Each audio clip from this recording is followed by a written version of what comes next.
Hello everyone.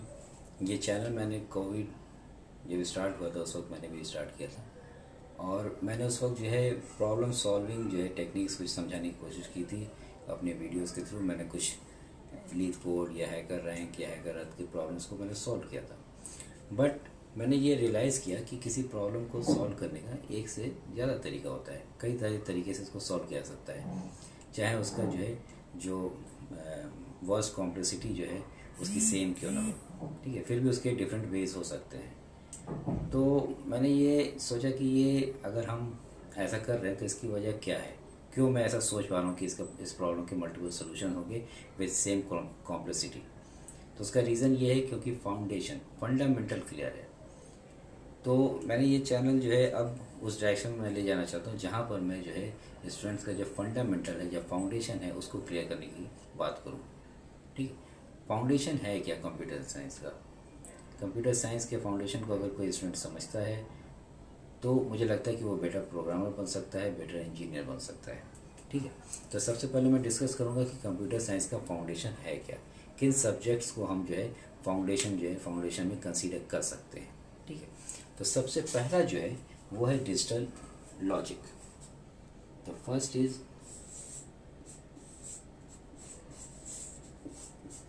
Digital logic या digital design.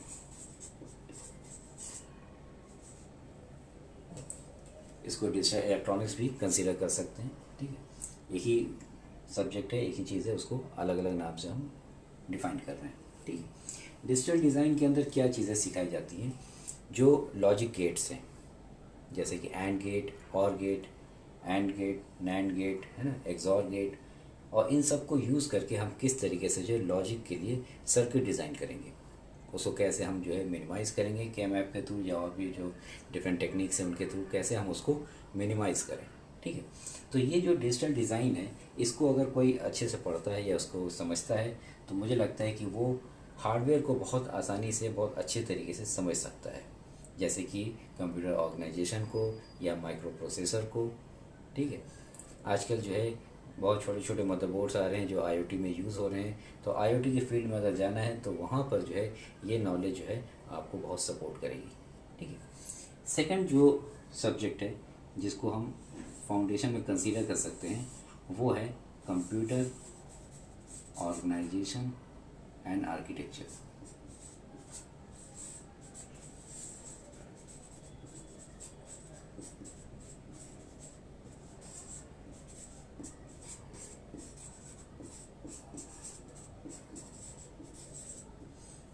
Computer organisation and architecture में क्या होता है कि जो मॉड्यूल्स हैं, जो भी सर्किट है या जो भी चिप है उसको किस तरीके से हम ऑर्गेनाइज करें और उसका एब्स्ट्रैक्शन एज एन आर्किटेक्चर कैसे जो है हम यूज़र को या प्रोग्रामर को प्रोवाइड करें। इसके अंदर हम डिफरेंट कंप्यूटर के डिफरेंट डिफरेंट पार्ट्स को स्टडी करते हैं, जैसे कि मेमोरी ऑर्गेनाइजेशन को, प्रोसेस ऑर्गेनाइजेशन को, इन सारी चीज़ों को, या जो उसके अंदर जो माइक्रो प्रोसेसर के अंदर जो चीज़ें हैं वो किस तरीके से काम करती हैं, बसेस क्या हैं, ये सारी चीज़ें, तो उसको जो है कंप्यूटर ऑर्गेनाइजेशन एंड आर्किटेक्चर के अंडर में हम लोग पढ़ते हैं। ठीक है, थर्ड जो है वो है ऑपरेटिंग सिस्टम।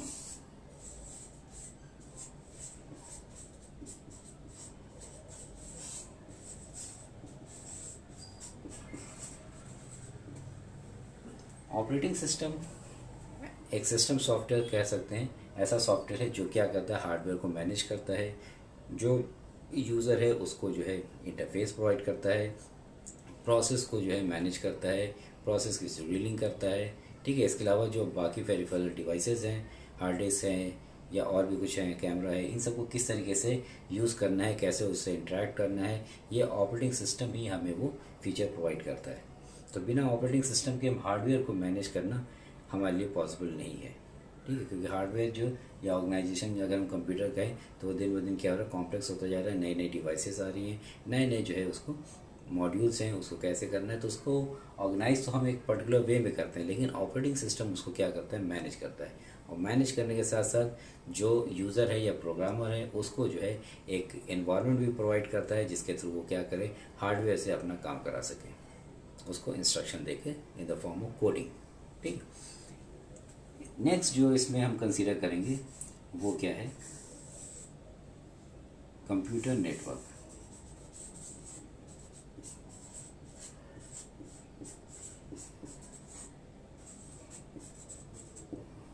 कंप्यूटर नेटवर्क्स की अगर हम बात करें तो कंप्यूटर नेटवर्क्स में जो आज का सिनेरियो है, जो मोस्टली जो प्रोजेक्ट्स बनते हैं वो सब वेब बेस्ड हैं, है ना, कंप्यूटर नेटवर्क बेस्ड हैं। जैसे कि अगर हम व्हाट्सएप यूज़ कर रहे हैं, चाहे हम जो है फेसबुक यूज़ कर रहे हैं, चाहे गूगल की सर्विसेज यूज़ कर रहे हैं, या लिंक्डइन यूज़ कर रहे हैं, या फिर हम ट्विटर यूज़ कर रहे हैं, तो सब वेब बेस्ड एप्लीकेशंस हैं। तो ये जो वेब बेस्ड एप्लीकेशन है उसको समझने के लिए हमको समझना पड़ेगा कि कंप्यूटर नेटवर्क आखिर है क्या, कैसे काम करता है, इसके प्रोटोकॉल्स कौन कौन से हैं, किस मॉडल पे वर्क करता है, कौन कौन से मॉडल्स होते हैं, ठीक है। ये सारी चीज़ें समझने के लिए हमको कंप्यूटर नेटवर्क को समझना बहुत ज़रूरी है। जो हाई लेवल लैंग्वेजेस हैं जैसे कि जावा है, तो जावा के अंदर कंप्यूटर नेटवर्क से नेटवर्क कोडिंग करने के लिए उसमें एपीआईज़ है, लेकिन वो एपीआईज़ अल्टीमेटली इसके जो प्रोटोकॉल्स हैं उसको यूज़ करते हैं, तो उसके अकॉर्डिंग वहाँ पे जो है मेथड्स बने हुए हैं। या अगर हम बात करते हैं पाइथन की, तो उसके अंदर भी मॉड्यूल्स है, या सी प्लस प्लस की बात करते हैं तो वहाँ पर भी जो है लाइब्रेरीज़ हैं। तो उन सब के अंदर जो फंक्शन या मेथड्स जो बने हुए हैं वो सब फंडामेंटल जो इसके कॉन्सेप्ट है, जो प्रोटोकॉल्स हैं, उनको उनके अकॉर्डिंग ही बना हुआ है। तो अगर हम इनको कंप्यूटर नेटवर्क और उसके प्रोटोकॉल्स को हम अच्छी तरह समझते हैं तो हाई लेवल लैंग्वेजेस के अंदर जो फीचर्स हैं उसको समझना आसान होगा, उसको डिबग करना आसान होगा, ठीक है। तो इसके लिए जो है ये जो सब्जेक्ट है ये इम्पॉर्टेंट है। फिफ्थ जो है वो लो लेवल लैंग्वेज है, लो लेवल या मिड लेवल।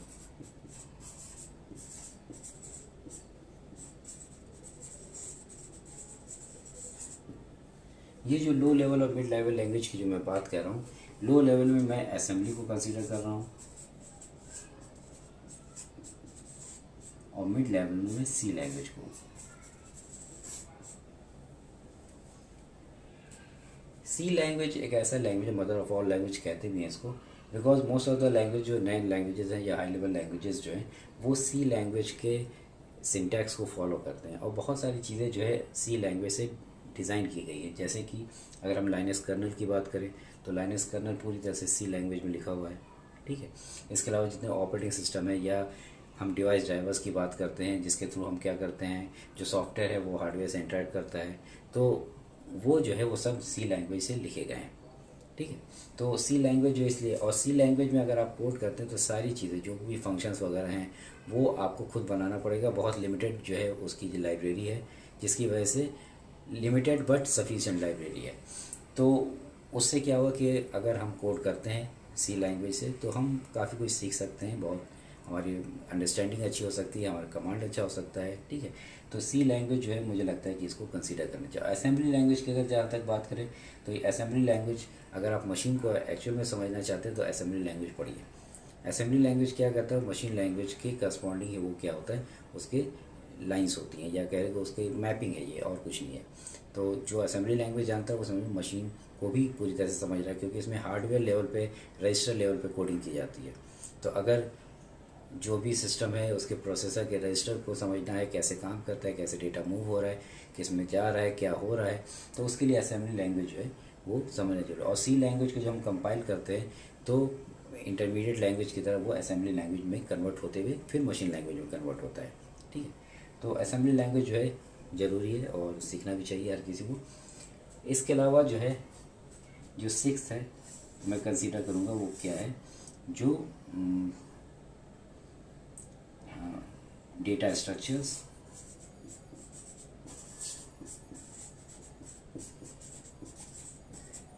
And algorithms.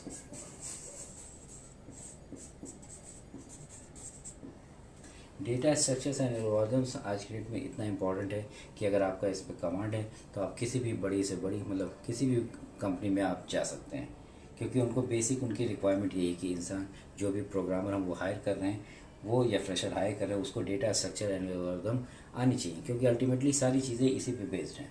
अगर हम ब्राउज़र से किसी साइट को सर्फ कर रहे हैं तो ब्राउज़र पे जब डेटा आता है तो अल्टीमेटली वो आकर के जो है ब्राउज़र पे एक ट्री के फॉर्म में कन्वर्ट हो जाता है। फिर उसके बाद उसकी पासिंग होती है। तो वहाँ पर जो ट्री क्या है, एक डेटा स्ट्रक्चर है।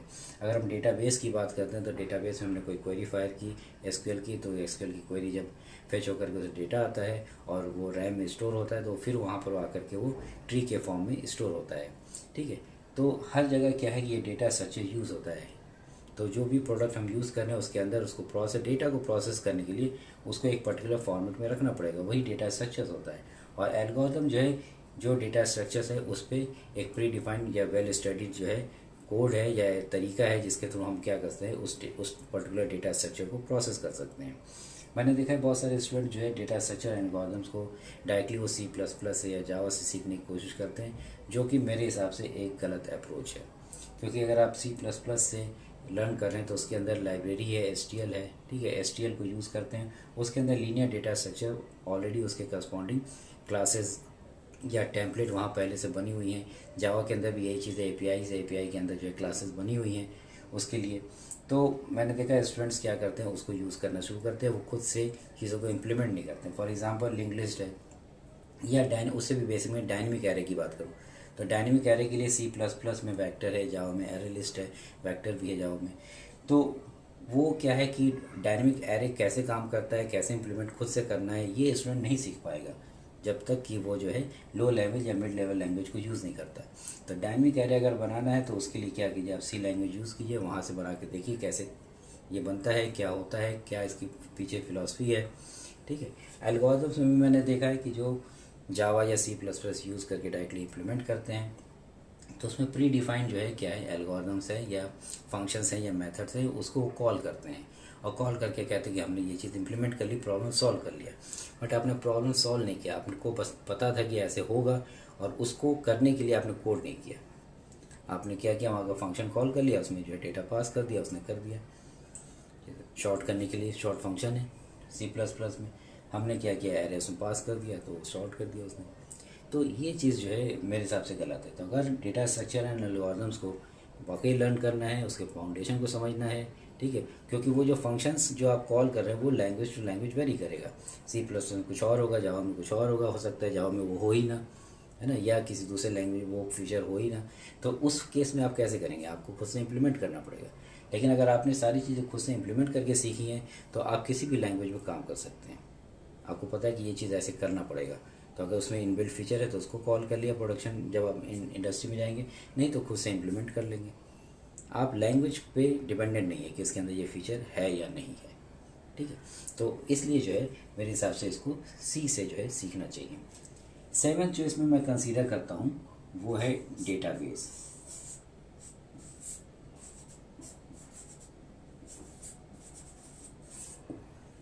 डेटाबेस एक इम्पॉर्टेंट सॉफ्टवेयर है जिसके थ्रू हम क्या करते हैं, डेटा को परसिस्ट कराते हैं अपने सिस्टम में या टर्नरी मेमोरी में। तो उसके लिए जो बहुत सारे प्रोडक्ट आते हैं, MySQL है, Oracle है और बाकी सारी चीज़ें हैं। ठीक है, बट डेटाबेस अगर आप सीखते हैं तो ये आपको जो भी एप्लीकेशन आज के डेट में बन भी रहा है या कोई भी इंडस्ट्री बना रही है तो किसी डेटा सेंट्रिक होता है, किसी डेटा के अराउंड ही वो प्रोजेक्ट बनता है। उस डेटा को स्टोर कैसे कराना है, उसको प्रोसेस करना है। जैसे गूगल का सर्च इंजन है तो सर्च इंजन जो है वो क्या है, डेटा के अराउंड है ना। हमने उसको क्वेरी दी, उसने क्या कि उसके पास डेटा पड़ा हुआ था, उस डेटा में से उसने डेटा माइन किया, माइन करके उसने जो है आपको जो है रिजल्ट भेज दिया। तो है तो डेटा ही, तो डेटा को प्रोसेस करने के लिए उसने क्या किया, पूरा एक सर्च इंजन बना रखा है। तो डेटाबेस इसलिए जो है इम्पॉर्टेंट है। डेटाबेस के आजकल दो तरीके हो गए हैं, एक RDBMS है और एक जो है जो NoSQL बेस्ड है या इन मेमोरी डेटाबेस भी आजकल है। तो वो सब भी चीज़ें क्या होती हैं, यहाँ यूज़ होती हैं।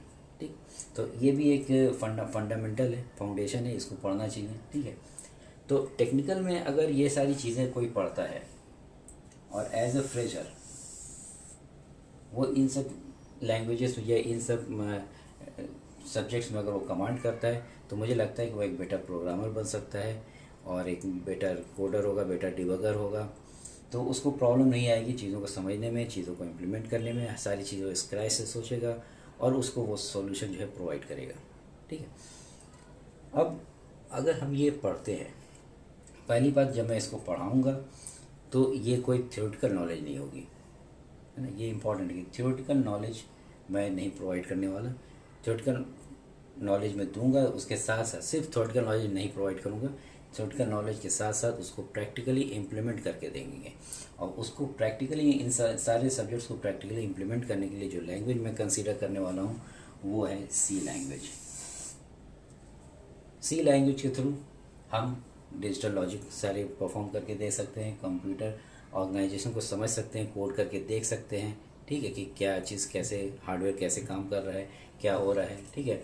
इसके अलावा जब मैं ऑपरेटिंग सिस्टम की बात करूँगा तो जो जनरलाइज कॉन्सेप्ट है वो तो दूंगा, लेकिन जब मैं ऑपरेटिंग सिस्टम कंसीडर करूँगा तो उसके लिए जो है मैं लाइनेक्स जो है, कुछ लोग लिनक्स बोलते हैं, कुछ लोग लाइनेक्स बोलते हैं, मैं इसको लाइनेक्स बोलता हूँ। तो लाइनेक्स जो है इसको जो है यूज़ करेंगे। लाइनेक्स प्रोग्रामर्स ऑपरेटिंग सिस्टम है। अगर ऑपरेटिंग सिस्टम को वाकई में समझना है तो लाइनेक्स या यूनिक्स जो है आप यूज़ कीजिए। लाइनेक्स, यूनिक्स और मैक, ये तीनों जो है प्रोग्रामर्स पॉइंट ऑफ व्यू से सेम तरीके से बिहेव करते हैं। इंटरनल इम्प्लीमेंटेशन डिफरेंट हो सकता है कर्नल के अंदर, बट जो उसका इंटरफेस है वो तीनों का क्या है, सेम है, ठीक है। तो इसलिए किसी एक को से लाइनेक्स सीखते हैं। लाइनेक्स ओपन सोर्स है, फ्री ऑफ कॉस्ट है, ठीक है। कंप्यूटर नेटवर्क की जब मैं बात करूँगा तो इसमें जो प्रोटोकॉल कंसीडर करूँगा वो होगा TCP/IP। ISO ऐसा ही मॉडल नहीं, TCP/IP जो है यही यूज़ होता है।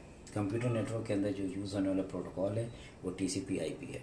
तो जितने भी वेब बेस्ड प्रोजेक्ट्स बन रहे हैं वो सब जो है TCP/IP आर्किटेक्चर या मॉडल को वो फॉलो कर रहे हैं।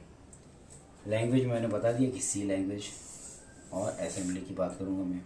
डेटा स्ट्रक्चर एंड एल्गोरिथम की जब बात करूँगा तो वहाँ पर जो सारी चीज़ें सी से इम्प्लीमेंट करेंगे, ठीक है। डेटाबेस की जब मैं बात करूँगा तो डेटाबेस में मैं यूज़ करने वाला हूँ MySQL। तो जो जनरलाइज इसका जो कॉन्सेप्ट है वो तो मैं थ्योरेटिकली जो भी है वो सब मैं दूंगा, लेकिन प्रोडक्ट की जब बात करूँगा तो वहाँ पर MySQL यूज़ करूँगा।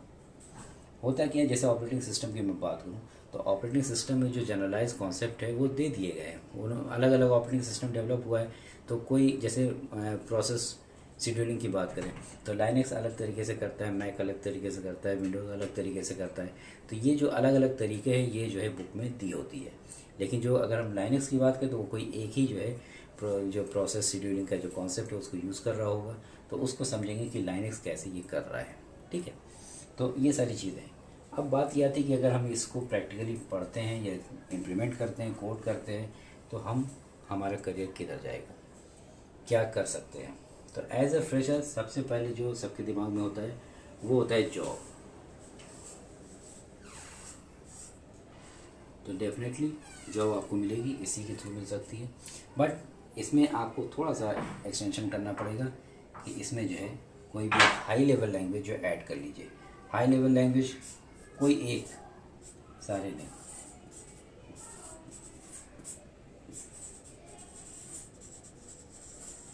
तो हाई लेवल लैंग्वेज की अगर मैं बात करूँ तो हाई लेवल लैंग्वेज में C++ कंसीडर कर सकते हैं। अगर आप सिस्टम प्रोग्रामिंग में जाना चाहते हैं, C++ का एक्सटेंशन होता है, तो उसको इसमें जो C में आपने सीखा है वो C++ में ऑलरेडी है। इसके अलावा जिसमें दो और तरीके से कोडिंग कर सकते हैं, एक ऑब्जेक्ट ओरिएंटेड और दूसरा फंक्शनल। तो ऑब्जेक्ट ओरिएंटेड वे से अगर कोडिंग करना है तो C++ में वो पार्ट और सीख लीजिए। फंक्शनल भी करना है तो फंक्शन पार्ट भी सीख लीजिए, ठीक है। लेकिन ज़रूरी नहीं कि आप ऑब्जेक्ट ओरिएंटेड आता है C++ का तो मुझे लगता है वो सफिशिएंट है। इंडस्ट्री में गएगा तो वहाँ रिक्वायरमेंट अगर है कि नहीं आपको फंक्शनल भी करना पड़ेगा तो फंक्शनल भी सीख लीजिए, ठीक है। इसके अलावा अगर आप वेब डोमेन में जाना चाहते हैं तो उसके लिए मेरा जो सजेशन है वो है जावा, क्योंकि जावा लगभग 15-20 सालों से पूरी तरह से वेब डोमेन में इसने राज किया है। तो इससे प्रोजेक्ट इतने ज़्यादा बन चुके हैं कि उनको रिप्लेस करना पॉसिबल नहीं है। तो अगर उसको एक्सटेंड करना है या उसमें कुछ नए मॉड्यूल्स बनने हैं या उसी कंपनी में कुछ दूसरा वेब का बनना है तो वो ऑब्वियस सी बात है जावा ही कंसीडर करेंगे, क्योंकि उनके पास पूरा इन्वायरमेंट जो है जावा को ऑलरेडी पहले से है, ठीक है। तीसरा जो है, अगर आप फ्रंट एंड वेब के फ्रंट एंड में जाना चाहते हैं तो उसके लिए जो है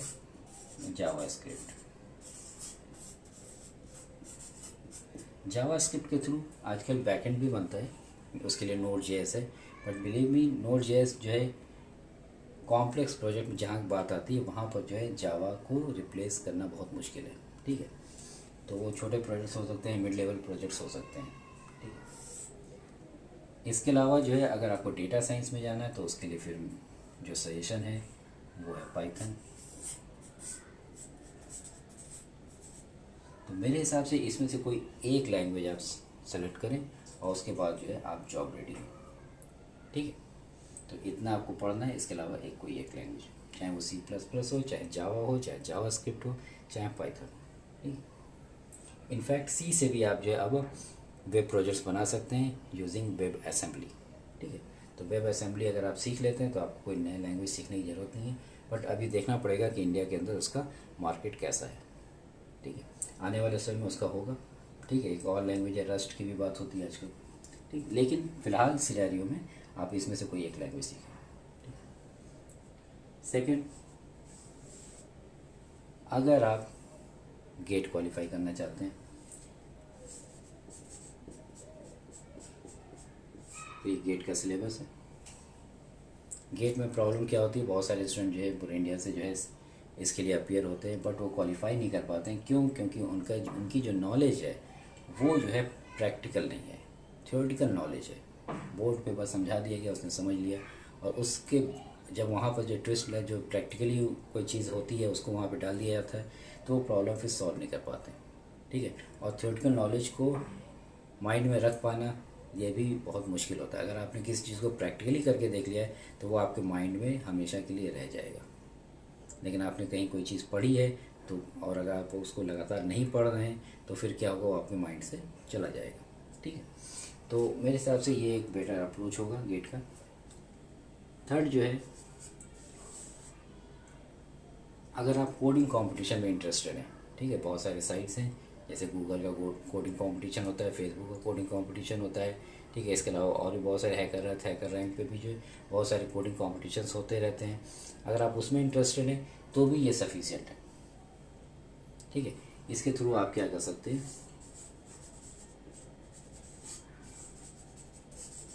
कोडिंग कंपटीशन दे करके आप वहाँ से भी सिलेक्शन ले सकते हैं, बेटर सिलेक्शन ले सकते हैं। आप वहाँ पर तो गारंटी होगी कि आपको जो कंपनी हायर कर रही है वो आपको एज ए डेवलपर ही हायर कर रही है, ठीक है। तो ये भी एक बहुत अच्छा तरीका है। फोर्थ जो है, आप क्या करेंगे, आप बेटर प्रोग्रामर बनेंगे।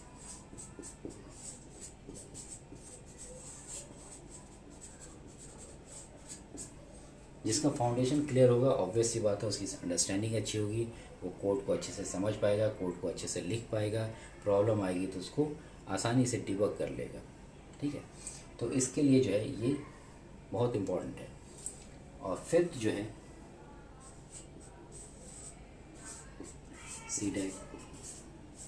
अगर आप सीडैक में जो है इंटरेस्टेड हैं, आप चाहते हैं किसी फील्ड में स्पेशलाइजेशन करें सीडैक जा करके, तो उसके लिए भी सीडैक का जो सिलेबस है उसके अंदर यही सारी चीज़ें आती हैं।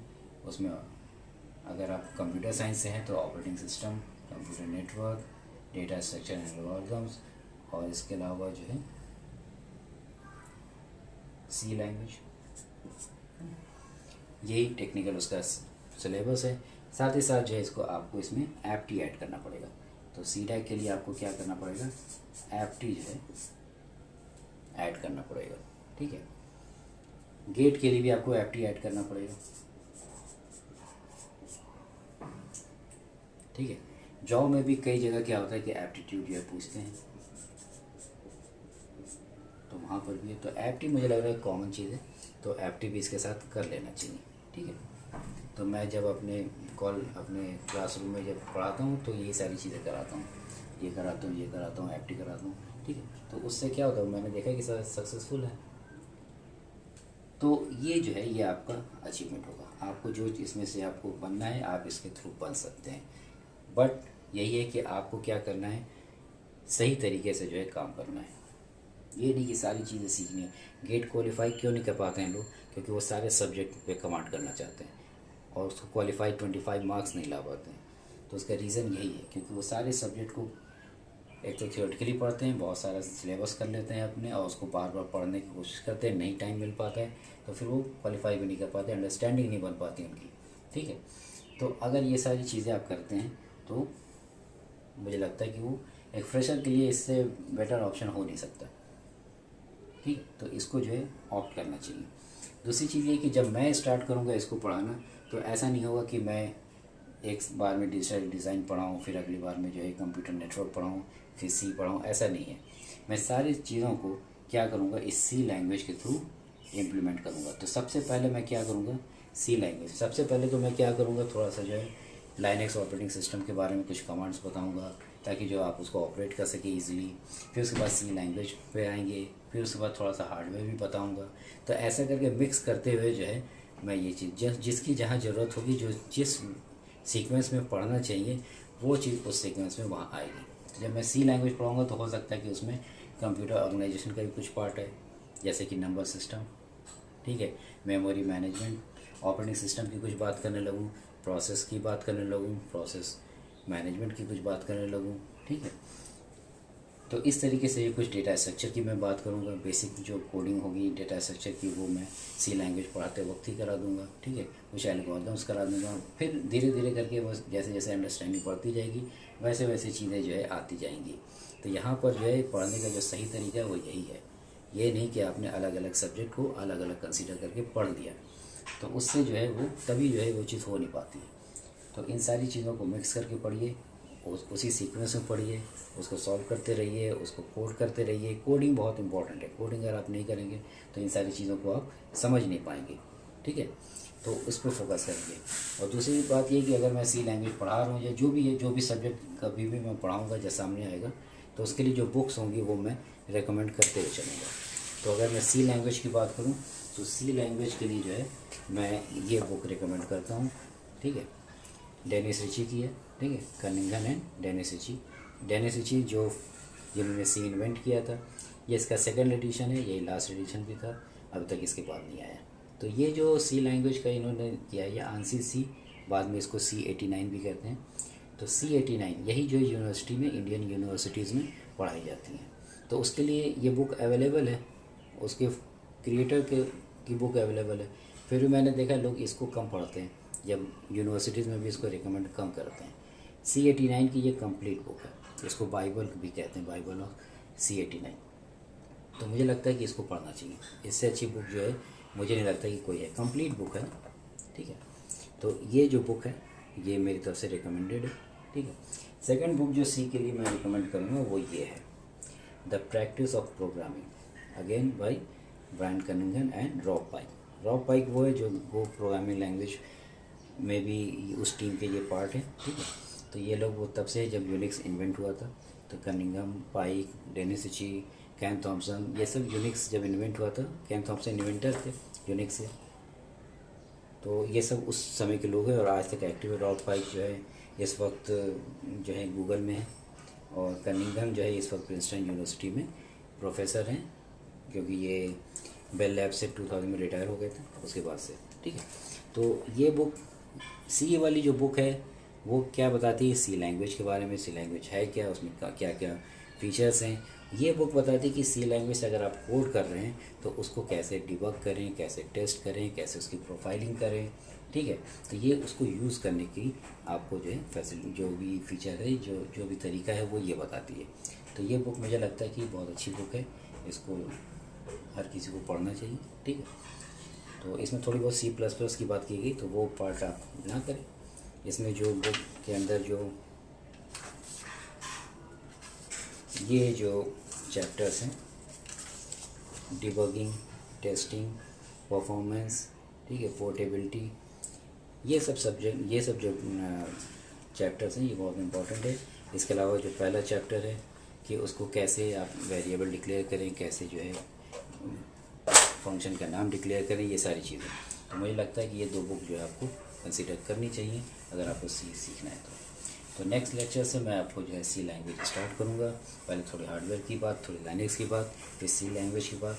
तो एक दो लेक्चर्स तो अभी बोर्ड पे ही जाएगा, फिर उसके बाद जो है फिर हम लोग कोड करेंगे। तो जब कोड करेंगे तो मैं कोड करके भी दिखाऊँगा और सारी चीज़ें दिखाऊँगा, कैसे कंपाइल होता है, कंपाइलेशन में क्या क्या स्टेजेस होते हैं, उसके बाद कैसे हम उसको लोड करते हैं, प्रोसेस का क्या स्ट्रक्चर होता है मेमोरी का, ये सारी बातें करेंगे। तो बहुत इंटरेस्टिंग होगा। तो नेक्स्ट लेक्चर में मिलते हैं, ठीक है। All right.